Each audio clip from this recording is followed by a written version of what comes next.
Hello everyone, welcome to Eklavya study point. मैं हूं सचिन। आज मैं आप सभी को class 12th home science English medium में मोस्ट इंपॉर्टेंट क्वेश्चंस करवाने वाला हूं जो आपके प्रीवियस ईयर पेपर से मैंने लिए हैं। सीबीएसई बोर्ड एग्जाम के लिए आपकी वन शॉट वीडियो होने वाली है। तो चलिए वीडियो को आगे बढ़ाते हैं। अगर आपकी कोई क्वेरी होती है तो आप मुझे इंस्टा पे मैसेज कर सकते हैं और आपसे रिक्वेस्ट करूँगा कि आप मुझे फॉलो भी ज़रूर कर लें। और आप हमारा जो ग्रुप है टेलीग्राम का क्लास 12 ईएसपी न्यू ग्रुप, ये ज्वाइन कर लोगे तो वहाँ पे आपको पीडीएफ मिल जाएगी जो भी मैं आज क्वेश्चंस आपको करवाने वाला हूँ। तो चलिए वीडियो को स्टार्ट करते हैं। तो सबसे पहला क्वेश्चन आपका आ सकता है, अगर कोई बंदा एजिड है और उसकी रिसेंट में सर्जरी हुई है, so an elderly person who has recently undergone surgery will be advised by a dietitian to take a light nutritious and easily digestible diet. अगर किसी की रिसेंट में सर्जरी होती है तो उसको एक डाइटिशियन यही कहेगा कि भाई जो इजीली डाइजेस्ट हो जाए वैसे ही डाइट लेनी है। इस डाइट से क्या है, रिकवरी जल्दी होगी, इन्फ्लेमेशन कम होगी और एनर्जी मिलेगी। So what type of diet will a dietitian recommend? कैसी डाइट एक डाइटिशियन रिकमेंड करेगा एक एल्डरली बंदे को? ठीक है, तो हो क्या सकता है यहाँ पे, एक तो प्रोटीन रिच डाइट हो सकती है जिससे कि जल्दी से जल्दी उसके टिश्यूज़ रिपेयर हों, घाव भर जाएँ। So protein rich food item जैसे लेंटिल है, पनीर है, एग वाइट है, सूप है। इसके अलावा सॉफ्ट और इजीली डाइजेस्टेबल फूड है लाइक पॉरेज यानी कि दलिया, खिचड़ी, वेजिटेबल सूप, फ्रूट की स्मूदी, ये हो सकता है। लिक्विड्स हो सकते हैं ताकि हाइड्रेटेड रहे, coconut water, fruit juices without sugar and butter milk. Okay, ये आप बता सकते हो। इसके अलावा फाइबर रिच फूड हो सकता है जैसे कॉन्स्टिपेशन ना हो जिससे, पॉरेज है, ओट्स हैं, oats are my personally favourite भाई, बॉइल्ड वेजिटेबल्स हैं। ठीक है, फिर है foods rich in antioxidants like papaya, apple, pomegranate, green vegetables. ठीक है, दो आइटम जो आप अपनी तरफ से बताना चाहो, एक तो खिचड़ी हो सकती है जो कि राइस और मूंग दाल से बनती है, और वेजिटेबल सूप हो सकता है। ठीक है, आगे बढ़ते हैं जी। Early childhood care and education से अगर आपका क्वेश्चन आता है कि make a list of any 4 common services available in the field of early childhood care and education, यानी कि जो शुरुआत होती है बचपन की, उस टाइम पे कैसे उनकी बच्चों की केयर होती है, एजुकेशन कैसे दी जाती है, उसके लिए कौन से सर्विसेज होती हैं इंडिया में। तो सबसे पहले आते हैं आंगनवाड़ी। आपने अपने आसपास देखा होगा जो ये आंगनवाड़ीज़ होती हैं ये ICDS स्कीम के अंदर आती हैं, इंटीग्रेटेड होती हैं, like integrated child development services. उसी में ही आंगनवाड़ी सेंटर आते हैं जहाँ बच्चों को प्री प्राइमरी एजुकेशन भी दी जाती है, उनकी हेल्थ का भी ध्यान रखा जाता है, उनको प्रॉपर न्यूट्रिशियस फूड भी दिया जाता है। फिलहाल बालवाड़ी, प्ले स्कूल्स, ये इंस्टीट्यूशंस प्राइवेट भी होते हैं, गवर्नमेंट लेवल पे भी होते हैं। यहाँ पे अर्ली एजुकेशन दी जाती है, बच्चों को खेलना सिखाया जाता है, जहाँ बच्चों का कॉग्निटिव डेवलपमेंट होता है। फिर आते हैं डे केयर सेंटर जिनको क्रैच भी कहा जाता है। तो ये सेंटर्स होते हैं बच्चे के लिए ताकि बच्चों की वहाँ पे केयर हो सके। जिन बच्चे के माँ बाप वर्किंग है वो अपने बच्चों को वहाँ छोड़ते हैं, जहाँ बच्चे सेफ्टी के साथ रहते हैं, न्यूट्रिशियस खाना खाते हैं और अर्ली एजुकेशन भी उन्हें मिलती है। फिर आती है मिड डे मील स्कीम और न्यूट्रिशन सर्विसेज, यानी कि बहुत सारी गवर्नमेंट स्कीम्स हैं जो आपको मिड डे मील देती हैं। स्कूल में जब आप जाते हो फ्री आपको न्यूट्रिशियस खाना मिलता है ताकि यंग बच्चों का जो है डेवलपमेंट हो। Needs met in a day care centre और nursery. So what were needs of young, यानी कि what 4 needs of young children are met in day care centre. जो डे केयर सेंटर है उसमें कौन सी 4 चीज़ें बच्चों को मतलब दी जाती हैं? सबसे पहला है सेफ्टी और केयर।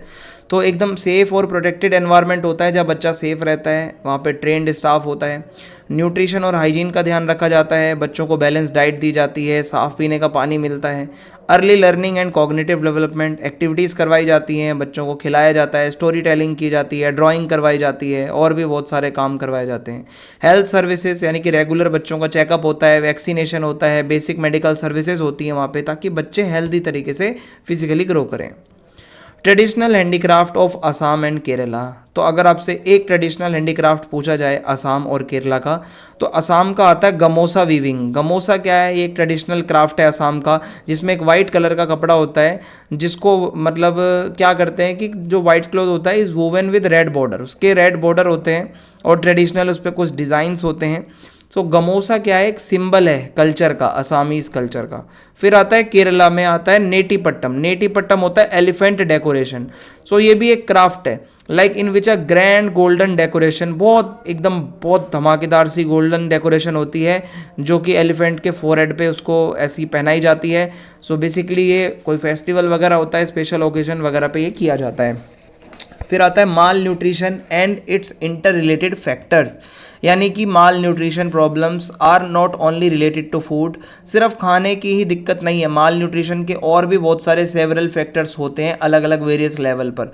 सो आपको बताना है। तो सबसे पहले देखो इकोनॉमिक कंडीशन, अगर मान लो किसी फैमिली की इनकम कम है तो बहुत मुश्किल हो जाता है न्यूट्रिशियस फूड ले पाना।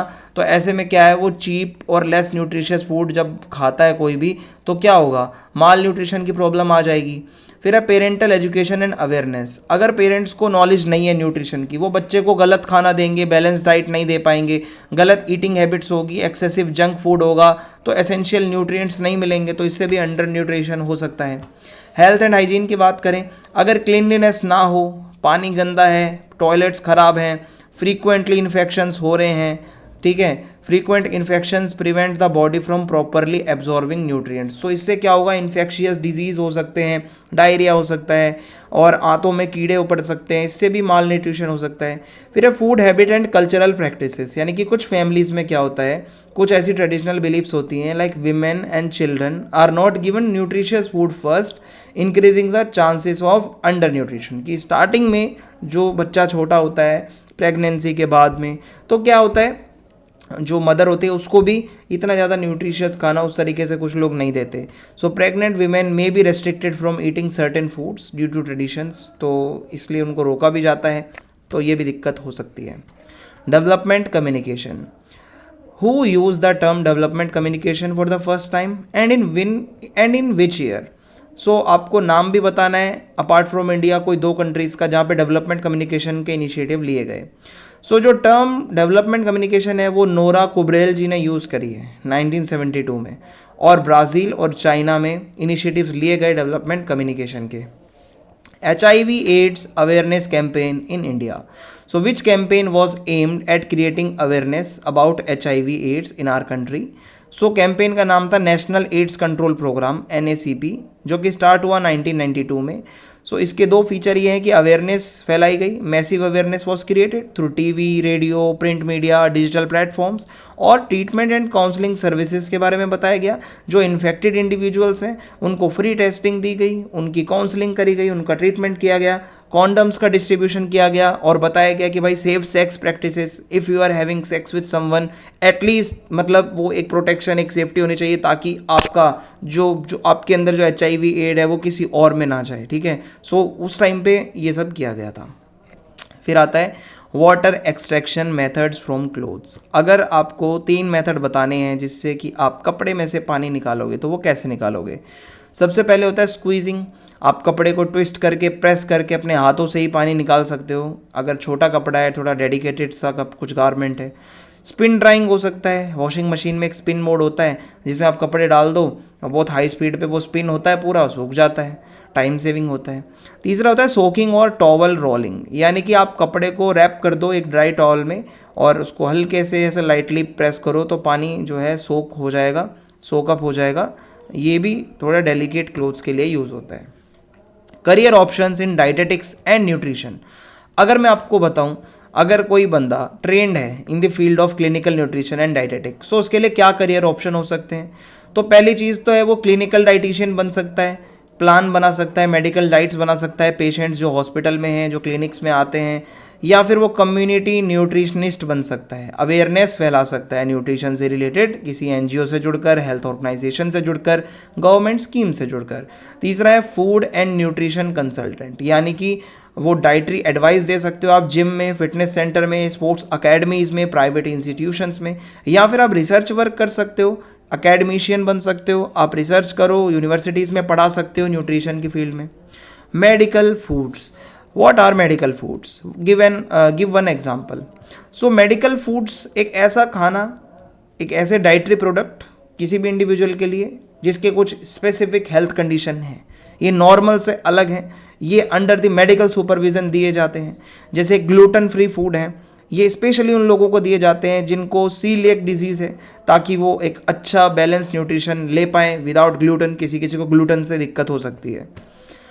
अगला टॉपिक है माइक्रो न्यूट्रिएंट डेफिशिएंसी, यानी कि what do you understand by micro nutrient deficiency, what other term is use for it. यानी कि दो तरीके के न्यूट्रिएंट्स होते हैं, मैक्रो और माइक्रो। मैक्रो कौन से होते हैं भाई, मैक्रोज यानी कि जो आपको बड़े पोर्शन में चाहिए, प्रोटीन है, आपका कार्ब है, फैट्स हैं। माइक्रो में आते हैं आपके मिनरल्स हैं, ठीक है, माइक्रो में आपके मिनरल्स आते हैं, आपके वाइटामिन्स आते हैं। सो अगर माइक्रो की कमी होगी इट मीन्स आपकी बॉडी में जो है मिनरल्स और वाइटामिन्स की कमी है। So micro nutrient deficiency refers to the lack of essential vitamins and minerals in body, जो कि क्या होता है, बहुत ज़रूरी होते हैं हमारे लिए। So these nutrients are required in small quantities, but अगर उनकी एब्सेंस हो तो बहुत दिक्कत होगी। एनीमिया हो सकता है, नाइट ब्लाइंडनेस हो सकती है, वीक बोन्स की प्रॉब्लम हो सकती है। इसको हिडन हंगर भी कहा जाता है क्योंकि इसके सिम्टम्स इमीडिएटली नहीं दिखते बट बहुत ज़्यादा सीवियर अफेक्ट करता है ये हेल्थ को। अगला टॉपिक है हमारा iron deficiency anaemia. Name one major micro nutrient deficiency prevalent in India. India में कोई ऐसी बहुत ज़्यादा जो एक प्रॉब्लम है माइक्रो न्यूट्रिएंट्स की, वो है एनीमिया। होता क्या है, आयरन की डेफिशिएंसी को एनीमिया कहते हैं। इसमें फटीग और वीकनेस बहुत ज़्यादा रहती है। जब आयरन के लेवल लो होते हैं तो हीमोग्लोबिन लो होता है, एनर्जी आपकी कम होती है बॉडी में। फिर है पेल स्किन, आपकी स्किन का पीला पड़ना, यानी कि आपके जो रेड ब्लड सेल्स हैं वो कम हो जाते हैं, जिससे आपकी स्किन और आपकी आइज़ बहुत ज़्यादा पीली और बहुत ज़्यादा डल लगने लगती है।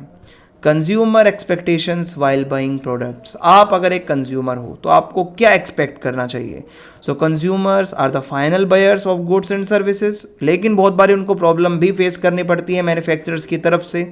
सबसे पहली चीज़ है क्वालिटी।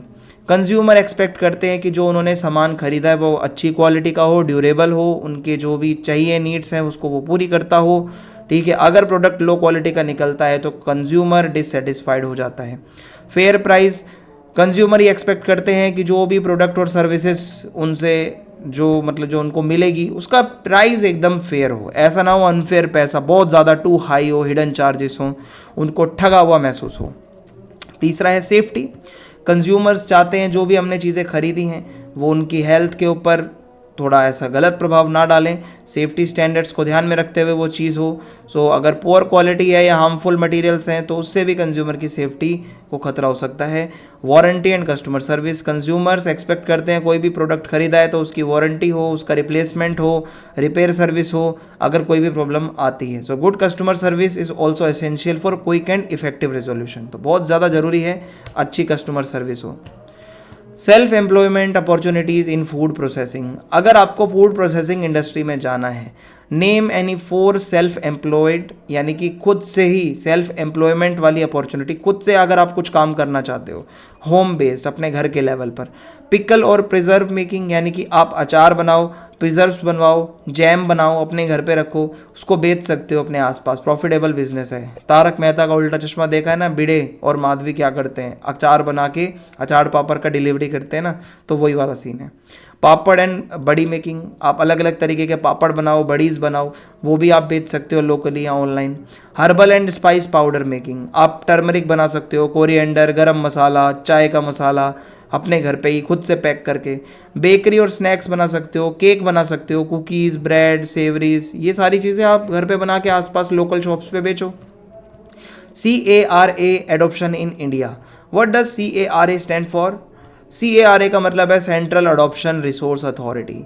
इसका फंक्शन है, ये एक स्टैच्यूटरी बॉडी है, ठीक है, जो कि क्या करती है, under the ministry of women and child development, government of India की ये बॉडी है जो कि एडॉप्शन पॉलिसीज़ बनाती है और उसका प्रोसीजर बताती है कि अगर आपको किसी को अडॉप्ट करना है तो उसका क्या प्रोसीजर होगा, क्या पॉलिसी होगी।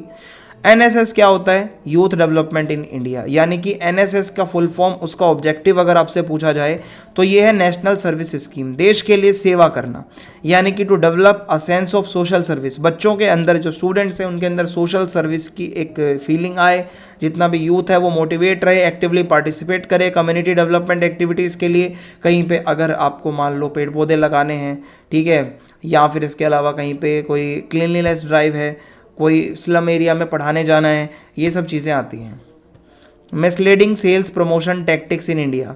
So how do Indian consumers get confused and fall prey to attractive sales promotion tactics? हमारे यहाँ पे क्या करते हैं ना लोग, प्रमोशन के लिए गलत टैक्टिक्स यूज करते हैं, जैसे डिस्काउंट और बोनस चमकाना, buy one get one free, up to 50% off, limited time offer. ये ऐसे ठगों वाले काम होते हैं जो लोग जाके इनसे फंस जाते हैं।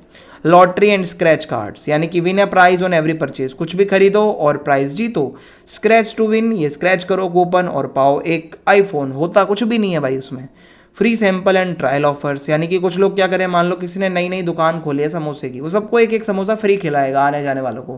फ्री सैंपल चेक करो भाई, अच्छा लगा तो बाद में आप खरीद लेना। फिर आता है सेलिब्रिटी एंडोर्समेंट, वाह केसरी, क्या होता है वो, ऐसा ही कुछ होता है ना, जुबान केसरी। वो क्या करते हैं, अजय देवगन वगैरह आके गुटके का प्रचार कर रहे हैं। तो भाई पॉपुलर एक्टर, क्रिकेटर और इन्फ्लुएंसर गलत गलत चीज़ों को खुद भी यूज़ नहीं करते और लोगों को बताते हैं कि ये जुबान केसरी। तो भाई ये क्या है, गलत है। EMI, नो कॉस्ट EMI, कुछ लोग फिर ऐसे भी पागल बनाते हैं कंज्यूमर्स, बहुत जल्दी महंगे महंगे सामान खरीद लेते हैं EMI के उसके लालच में आके कि किस्तों में पैसे देने होंगे, पर वो हिडन चार्ज और इतना हाई इंटरेस्ट होता है। आप 1 लाख का आईफोन ले रहे हो तो आप 10 से 20 हज़ार उस पर इंटरेस्ट भर दोगे। Fake review and rating, online अक्सर आप जो खरीदते हो सामान, वो कंपनियां क्या करती हैं, रिव्यूज़ उस पर फेक डलवाती हैं, जो भी कमेंट्स उस पर होते हैं, रिव्यूज़, फीडबैक। प्राइस मैनिपुलेशन, होता क्या है कि आर्टिफिशियल डिस्काउंटिंग ट्रिक्स यूज़ की जाती है ताकि कंज्यूमर को लगे हाँ भाई वो तो एकदम परफेक्ट, एकदम सही प्राइस में मिल रहा है, सस्ते में। Career in food safety and microbiology, यानी कि आस्क योर ब्रदर, आपका एक भाई है जिसने पोस्ट ग्रेजुएट स्टडीज़ करी हैं फूड माइक्रोबायोलॉजी में, तो वो ऐसी 4 अपॉर्चुनिटीज़ इस फील्ड में जो हो सकती हैं आपको बताना है। तो एक तो फूड क्वालिटी कंट्रोलर का काम कर सकता है वो, इससे क्या होगा कि ये काम करके वो जो प्रोडक्ट की क्वालिटी है as per FSSAI, ISO, HACCP के स्टैंडर्ड्स के अकॉर्डिंग उसको चेक करना है, वो हाइजीनिक है, वो सेफ़ है या खाना नहीं है। फिर आता है हमारा फूड सेफ्टी ऑफिसर, यानी कि FSO। अगला है फूड सेफ्टी ऑफिसर, ये क्या है, ensuring adherence to food safety standards, inspecting food production, जो प्रोडक्शन हो रहा है उसका इंस्पेक्शन करना होगा ऑफिसर बन के, पैकेजिंग यूनिट्स का इंस्पेक्शन करना होगा, मॉनिटर करना होगा सही से फूड है या नहीं है। फूड टेस्टिंग एनालिस्ट, इसमें क्या है, आपको माइक्रोबियल और केमिकल टेस्ट करवाने हैं लैब में ताकि हार्मफुल बैक्टीरिया वगैरह ना हो, खाने में वायरस ना हो, कंटेमिनेंट्स ना हो। फिर है रिसर्च साइंटिस्ट, यानी कि आपको स्टडी करना है कि जो माइक्रो ऑर्गेनिजम्स होते हैं उनका क्या असर होता है खाने पे, ठीक है, ये सारी चीज़ें आपको इसमें करनी होती हैं। और आगे बढ़ते हैं तो ये ऑप्शन हो सकते हैं। इम्पोर्टेंस ऑफ स्टैंडर्डाइजेशन मार्क्स, यानी कि जो कंज्यूमर्स हैं उनको वही प्रोडक्ट लेने चाहिए जिस पे स्टैंडर्डाइजेशन मार्क्स होते हैं। क्या ये स्टेटमेंट सही है? तो देखो वो कौन सी ऑर्गेनाइजेशन है जो इशू करती है ISI का मार्क। तो 2 चीज़ें, अगर जिस पे स्टैंडर्डाइजेशन का मार्क होगा उसकी क्वालिटी अच्छी होगी। स्टैंडर्ड मार्क्स की गारंटी होती है कि प्रोडक्ट जो है वो क्वालिटी और सेफ्टी स्टैंडर्ड्स को मीट करता है। फिर आपका ट्रस्ट बनता है, कंज्यूमर्स को सिक्योर फील होता है, ऑथेंटिसिटी फील होती है। फिर है ISI मार्क सर्टिफिकेशन बॉडी, यानी कि इंडियन स्टैंडर्ड इंस्टीट्यूट जो है, ये ISI का जो मार्क है ये एक सर्टिफिकेशन मार्क होता है of bureau of Indian standards, यानी कि BIS, जो कि इंश्योर करता है कि जो इलेक्ट्रॉनिक का सामान है, इलेक्ट्रिकल अप्लाइंसेस हैं, कंस्ट्रक्शन मटेरियल है, इंडस्ट्रियल प्रोडक्ट है, gas cylinder, fan, electric wire, mineral water, ये सारी चीज़ें सेफ़ हैं। Okay. Commercial laundry functions and tagging, तो आपको कोई 4 टास्क बताने हैं जो अलग अलग सेक्शंस में होते हैं कमर्शियल लॉन्ड्री के, जो कि एक एंटरप्रेन्योर को पता होना चाहिए। सो 4 चीज़ें होती हैं। सबसे पहले सॉर्टिंग ऑफ क्लोथ्स, आप क्लोथ्स को सॉर्ट कर लो अलग अलग टाइप्स के according. Washing using industrial machines, फिर आप उनको धोना शुरू करोगे। ड्राइंग एंड उसकी फिनिशिंग, उसको बाद उसको सुखाओगे। फिर आयरनिंग और पैकेजिंग, यानी कि आयरन करके उसको पैक कर दोगे। फिर उस पर टैग लगा दिया जाएगा ताकि वो टैग से पता चल जाएगा, लेबल लगा के, कि हाँ भाई कौन से कस्टमर का है गारमेंट, कौन सा ये किसका है वो किसका है, टैग से ये पता चल जाता है, हैंडलिंग में मदद मिलती है। ट्रेडिशनल फूड प्रिजर्वेशन मेथड्स, तो आपको 4 चीज़ें बतानी है जिससे क्या है खाने को प्रिजर्व करा जाता था पहले। तो एक तो ड्राइंग, खाने को सुखा के रखना, उसमें जितना कम मॉइस्चर होगा उतना वो प्रिजर्व रहेगा। पिकलिंग, अचार बना देना उसका। सॉल्टिंग, नमक से भी होता है भाई फ़ायदा। फर्मेंटेशन, उससे भी ये मदद मिलती है, ठीक है, प्रिजर्वेशन में। Importance of food processing and technology, तो देखो भाई, फूड प्रोसेसिंग और टेक्नोलॉजी की बहुत ज़्यादा इंपॉर्टेंस है, क्योंकि आप अगर देखोगे as a subject food preservation and waste reduction, आप अगर फूड टेक्नोलॉजी के बारे में आपको पता है, फूड प्रोसेसिंग के बारे में पता है, तो खाने की शेल्फ लाइफ बढ़ती है, फूड वेस्ट नहीं होगा, मैक्सिमाइजिंग रिसोर्स यूज़, आप उसको अच्छे से यूज़ करोगे। न्यूट्रिशन एंड क्वालिटी मेंटेनेंस, यानी कि फूड टेक्नोलॉजीज़ हैं, कुछ टेक्निक्स हैं लाइक फ्रीजिंग, ड्राइंग, पास्चराइजेशन, ये जब से आया है ना, इससे क्या होता है कि जो वाइटामिन और मिनरल्स है वो भी रिटेन होते हैं, कोई ऐसी दिक्कत नहीं आती खाने में। Food safety and hygiene, food processing और टेक्नोलॉजी से क्या होता है, हार्मफुल बैक्टीरिया भी नहीं आते, पैकेजिंग भी सेफ होती है। फूड इंडस्ट्री एंड एम्प्लॉयमेंट, तो फूड प्रोसेसिंग और टेक्नोलॉजी की इंडस्ट्रीज़ में क्या होता है, स्टार्टअप्स आप कर सकते हो, जॉब्स मिलती हैं, इंडस्ट्रियल ग्रोथ होता है। वैरायटी एंड कन्वीनियंस, यानी कि फूड प्रोसेसिंग जब से आई है, प्रोसेस्ड फूड के आने से रेडी टू फूड ऑप्शंस, मतलब ready to eat food options बहुत ज़्यादा आ गए हैं। आप मेट्रो के वहाँ कभी जाओ, आपको सैंडविच मिल जाएगा, कभी कुछ मिल जाएगा, जो पहले नहीं मिलता था।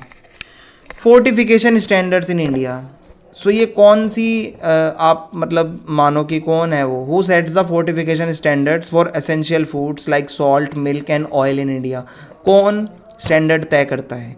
तो food safety and standards authority of India, means FSSAI। कोई भी खाने का सामान ले लो, कोई दूध ले लो, ऑयल ले लो, सॉल्ट ले लो, सब पे FSSAI पीछे लिखा होगा भाई। HACCP इन फूड इंडस्ट्री, HACCP का मतलब क्या है? तो hazard analysis and critical control points है इसका मतलब। और ये इंपॉर्टेंट क्यों है?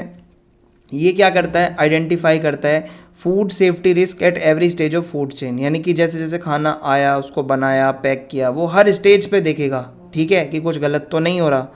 Helps control contamination and spoilage, खाना ख़राब तो नहीं हो गया है, कंटामिनेटेड तो नहीं है, उसको कंट्रोल करेगा। इंश्योर करेगा फूड का जो प्रोडक्शन है वो सेफ़ हो, स्टैंडर्डाइज खाना आए सभी के पास।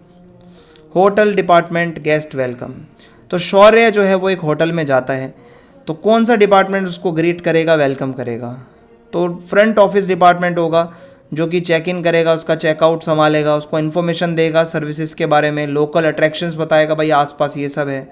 मैनेज करेगा रूम रिजर्वेशंस और बिलिंग को, ठीक है, उसको कमरा वमरा बता देगा। Juvenile justice act, children needing special care, तो कोई 4 कैटेगरी हैं बच्चों की जो कि जुवेनाइल जस्टिस एक्ट के अंदर बताई गई हैं। तो पहले वो बच्चे हैं जो ऑर्फन्स हैं, जो अबेंडन्ड हैं, यानी कि जिनके पेरेंट्स या केयर टेकर नहीं हैं। दूसरे में एब्यूज और एक्सप्लॉइटेड बच्चे हैं, जो कि डोमेस्टिक वायलेंस का शिकार हैं, चाइल्ड लेबर का शिकार हैं, ट्रैफिकिंग का शिकार हैं। मिसिंग एंड डिस्प्यूट चिल्ड्रन, यानी कि जो अपने फैमिली से अलग रहते हैं, जिनके कोई गार्जियंस नहीं है।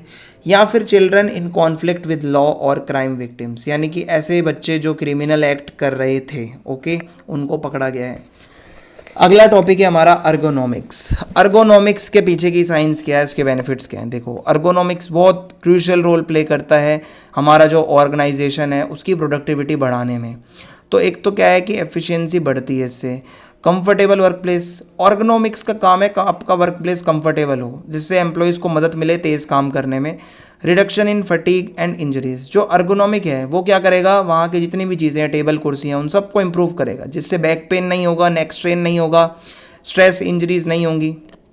जॉब सेटिस्फैक्शन एंड वेलबींग, जब कंफर्टेबल वर्क प्लेस होता है, कंडीशन अच्छी होती है, तो मोटिवेशन बढ़ता है, एम्प्लॉय भी अच्छे से काम करता है।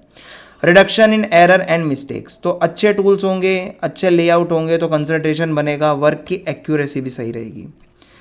ECCE के ऑब्जेक्टिव्स क्या हैं एज पर NCF 2005? तो हुआ क्या था, as per the position paper on early childhood education in the national curriculum framework, कोई 2 चीज़ आपको बतानी है। तो इसमें क्या है, गवर्नमेंट ने कुछ ऐसा फ्रेमवर्क बनाया था अर्ली चाइल्डहुड केयर के बारे में। उसमें ये बताया था कि बच्चे का होलिस्टिक डेवलपमेंट होना चाहिए, कि भाई उनको all round physical, social, emotional, cognitive, language, हर तरीके से बच्चे का डेवलपमेंट हो, ताकि बच्चा एकदम रेडी रहे, लाइफ टाइम सीखे। Development of good habits and social skills, यानी कि बच्चा हाइजीनिक रहे, शेयरिंग करना सीखे, कोऑपरेशन करना सीखे, डिसिप्लिन में रहना सीखे, पॉजिटिव एटीट्यूड रखे। फिर है म्यूनसेल कलर व्हील। अगर म्यूनसेल कलर व्हील के बारे में आपसे पूछा जाता है तो ये क्या है, तो आपको कलर्स के बारे में बताना है म्यूनसेल कलर व्हील के अकॉर्डिंग। तो म्यूनसेल कलर व्हील जो है वो ये बताता है कि एक तो ह्यू होती है कैटेगरी, यानी कि जो प्रॉपर्टीज़ होती हैं जिसमें क्या है कि रेड ब्लू ग्रीन ये कलर आते हैं। फिर है वैल्यू, यानी कि कोई भी कलर होगा, अब वो रेड ब्लू ग्रीन तो है पर वो कितना लाइट है कितना डार्क है वो उसके वैल्यू में देखा जाएगा। तीसरा होता है क्रोमा, यानी कि वो कलर जो है कितना प्योर है कितना इंटेंस है, डल है या एकदम विविड है। तो इसके अकॉर्डिंगली 3 तरीके के कलर हैं हमारे। प्राइमरी यानी कि रेड येलो और ब्लू, सेकेंडरी यानी कि ऑरेंज ग्रीन एंड वॉयलेट। अभी सेकेंडरी कलर कैसे बनते हैं, प्राइमरी वालों को मिला के, ठीक है, रेड येलो को मिला के ऑरेंज बन रहा है या फिर इस तरीके से ये बनते हैं। टर्शियरी कलर्स होते हैं जो प्राइमरी कलर को आप सेकेंडरी में मिलाओगे, रेड एंड ऑरेंज को मिला के। तो ठीक है, इस तरीके से है कि जो ब्लू कलर है वो अगर उसकी ह्यू की बात करें तो वो ब्लू हो सकता है, वैल्यू की बात करें तो लाइट ब्लू हो सकता है, क्रोमा की बात करें तो डल ब्लू हो सकता है, ब्राइट ब्लू हो सकता है। तो ये 3 प्रॉपर्टीज़ होती हैं कलर की। अगला टॉपिक है हमारा स्ट्रक्चरल एंड अप्लाइड डिज़ाइन। इन दोनों में अगर आपको डिफरेंस बताना है, डिफरेंशिएट बिटवीन स्ट्रक्चरल डिज़ाइन, कोई भी कपड़े पे आप डिज़ाइन करते हो, एक होता है स्ट्रक्चरल डिज़ाइन यानी कि डिज़ाइन जो कि इंटीग्रल है, यानी कि जो उसके अंदर ऑलरेडी पहले से है। अप्लाइड यानी कि उस पर ऐड किया गया है कुछ डेकोरेट करने के लिए। स्ट्रक्चरल जो है वो फंक्शनल है, एस्थेटिक है, ऑलरेडी वो होता है, बहुत सुंदर दिखता है। अप्लाइड डिज़ाइन होता है decorative, purely decorative. Structural design का एग्जांपल है कोई भी स्कर्ट की जो प्लीट्स होती हैं, ठीक है, आपने देखा होगा, और वहीं उसी स्कर्ट पे या किसी ड्रेस पे एम्ब्रॉयडरी कर दी तो वो अप्लाइड डिज़ाइन में आ जाएगा, ठीक है। Print media versus television as development communication tools. तो देखो भाई, प्रिंट मीडिया यानी कि जो आपका अखबार है, टीवी आपको पता है क्या है। तो प्रिंट मीडिया जो न्यूज़पेपर वगैरह है वो लिमिटेड लोगों तक ही काम का है, क्योंकि जो लिटरेट हैं वो ही पढ़ सकते हैं ना उसे। टेलीविज़न तो क्या है, मास ऑडियंस है इसकी, इलिटरेट लोग भी समझ जाएंगे। स्पीड की बात करें तो प्रिंट मीडिया बहुत स्लो होता है, वही टेलीविज़न बहुत फास्ट चलता है, इमीडिएटली सब बताता है।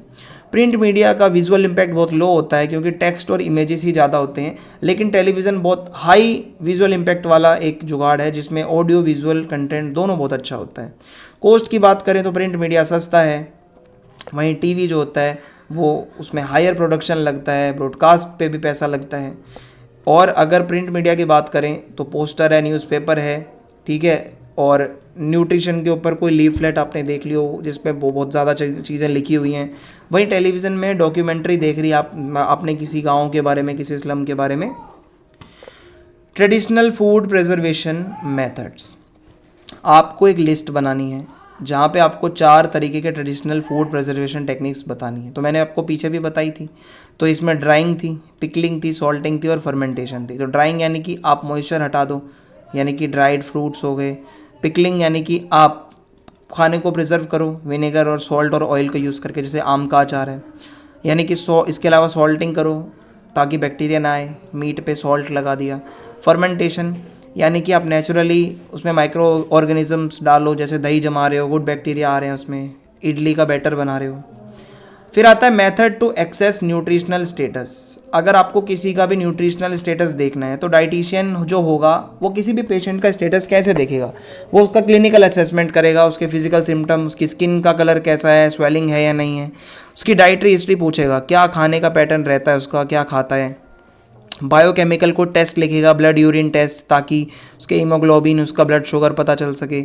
एंथ्रोपोमेट्रिक मेजरमेंट्स यानी कि उसकी हाइट, उसकी वेट, उसका बीएमआई, इसका स्किन फोल्ड थिकनेस, ये सारी चीज़ें वो चेक कर सकता है न्यूट्रिशनल स्टेटस के लिए। डाइट्स बाय फ्लूइड कंसिस्टेंसी यानी कि based on fluidity what are the 3 types of diet, यानी कि कितना पतलापन होगा। एक तो क्लियर लिक्विड डाइट है, यानी कि वेजिटेबल का कोई ब्रॉथ है। फुल लिक्विड डाइट है जैसे कि मिल्क शेक है। सॉफ्ट डाइट है यानी कि पटेटो को मैश कर दिया, ठीक है, ये आप लिख सकते हो। 3 levels of fashion business, 3 level जो होते हैं फैशन बिजनेस के, उसमें प्राइमरी लेवल होता है जहाँ रॉ मटेरियल का प्रोडक्शन किया जाता है फाइबर और फैब्रिक्स का। सेकेंडरी में उसकी मैन्युफैक्चरिंग होती है कपड़े की।